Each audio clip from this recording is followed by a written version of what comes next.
Hello, I am TOROS. Welcome to What's Happening in Turkey. Turkey is in the midst of deep political turmoil, fueled by the shockwaves of a severe economic crisis. Inflation is spiraling out of control. The cost of living is skyrocketing, and hope for solutions is fading fast. The government's response? Instead of fixing the economy, it has launched a systematic campaign to weaken and divide opposition parties. Public debate is no longer focused on economic recovery. It is now dominated by political trials, carried out by a judiciary fully aligned with those in power. Meanwhile, the regime's so-called solutions only make life harder. Taxes keep rising. Most recently, the operating rights of 2 Bosphorus bridges and several major highways were put up for sale. And Turkey still has the world's only exit tax on leaving the country. Since January, it has risen by 40%, now reaching 1,000 lira, about 30 euros. Police raid on CHP Istanbul HQ. For 23 years, President Erdoğan and his ruling AKP have crushed dissent with heavy-handed police tactics. Even minor criticism on social media can land people in prison. Now, the main opposition party, CHP, widely seen in polls as the only real alternative to power, is under direct assault through the courts. In a rapid move, regime-controlled judges appointed a state trustee to run CHP's Istanbul headquarters. Istanbul is Turkey's largest city, home to 15 million people and the economic heart of the country. CHP tried to resist, but at dawn, thousands of police stormed the party headquarters and escorted the trustee inside.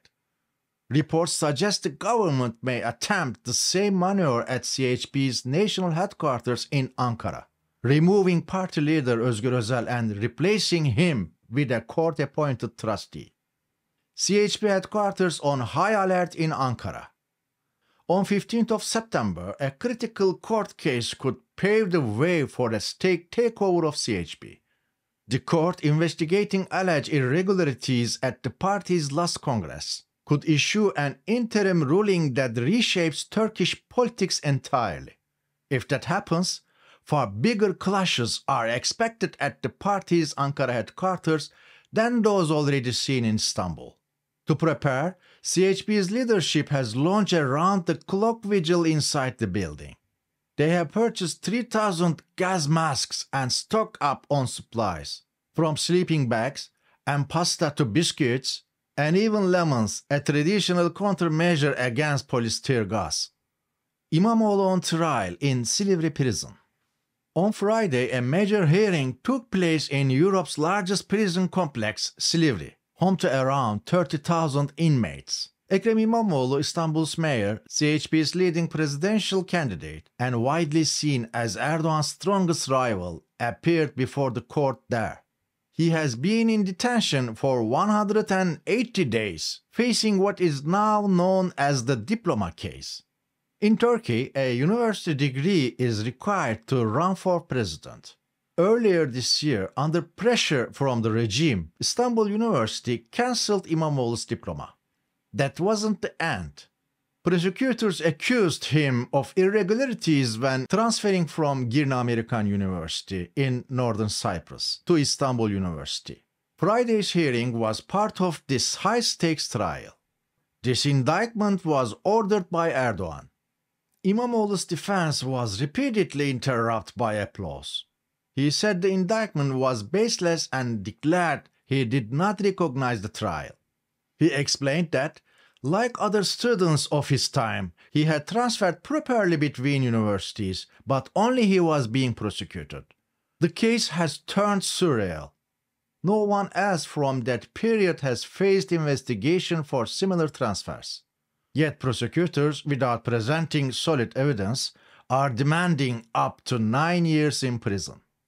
In the most striking part of his defense, İmamoğlu directly pointed to President Erdoğan's role. He told the court, this indictment was not written by the prosecutor. It was dictated by the man who knows I will defeat him in the next election. His words caused a powerful reaction in the courtroom. The president's own diploma in question. For more than a decade, controversy has centered not on İmamoğlu, but on Erdoğan himself. Critics claim he never actually attended university. No classmates have ever come forward, and no photos exist from his post-student years. More seriously, there are strong suspicions that the diploma he submitted to Turkey's Supreme Election Council may be fake. Yet the university he claims to have graduated from has never given a convincing explanation to clear up the doubts. Now Erdoğan appears to be turning the same accusations back on his biggest rival, weaponizing the diploma issue as political revenge. Trustee appointed to major media group. One of the week's biggest developments was the state takeover of a major media holding, home to some of Turkey's leading news and entertainment outlets. A total of 121 companies were seized, including Habertürk News Channel and Show TV. The group, once seen as close to the government, had been under investigation for alleged money laundering. The trustee appointment has caused a major stir, especially since the holding also owned top educational institutions such as Doğa College and Bilgi University. The big question now is, if these investigations had been ongoing for years, how was the group allowed to keep expanding so freely in media and education? For 23 years, Turkey's rulers have consolidated business and media around their own interests. Whenever a group grows too large or falls out of favor, the state steps in with the trustee system. Businesses and media outlets are forced into submission, seized, and later sold to figures close to power. This cycle has been repeated for nearly a quarter of a century. Each time, seized outlets and companies are absorbed into the government's control machine. Arrests over social media posts. While the regime has tightened its grip on traditional media, it struggles to control social networks. Instead, it relies on bans and arrests. This week alone, 3 people were jailed simply for posts they shared on X, formerly known as Twitter.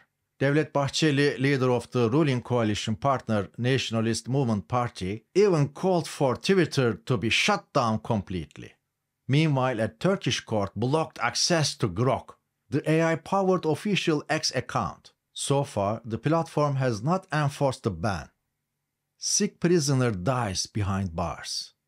The most shocking event of the week was the death of 72-year-old İbrahim Güngör, who passed away in prison after being denied release despite worsening health. Güngör had worked as head of student affairs at İzmir's Gediz University, which the state shut down after the 2016 coup attempt. He was sentenced to 8 years in prison for collecting scholarships for students and organizing religious talks. He suffered from Alzheimer's, diabetes, and prostate disease.